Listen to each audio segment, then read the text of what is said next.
Let us see how you can send data to an external webhook URL whenever a new contact is created in the CRM or whenever a custom field is changed or updated for a contact. In the CRM section on the left hand side, you'll see the option of automations triggers. Here you can click on add new trigger, enter your webhook URL and define when you want the data to be sent to your webhook URL. So either when the contact is created or any of the custom field is updated or any specific custom field is updated. So you can select that and then you can update your webhook URL. Now to give it an attempt, let us try it with make.com. So here we'll click on create a new scenario.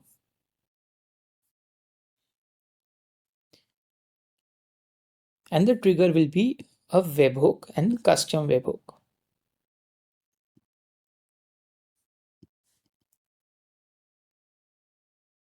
Now we have received the webhook URL from Make. We need to simply copy this and paste it here.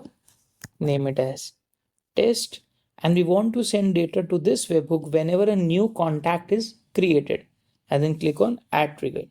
So now whenever a new incoming message comes in from a new contact or a new contact is imported via CSV, or even if you manually add the contact here, this webhook URL will get receive data from our CRM. So let us try it out.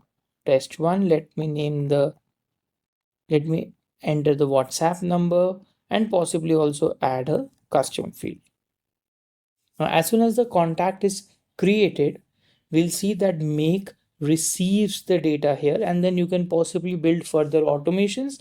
Now, this is replicable on any of the automations platform. You can set the webhook URL in the trigger of the CRM, and you can define conditions when the particular trigger receives data on contact creation or custom field change, and then you can build further automations. Thank you.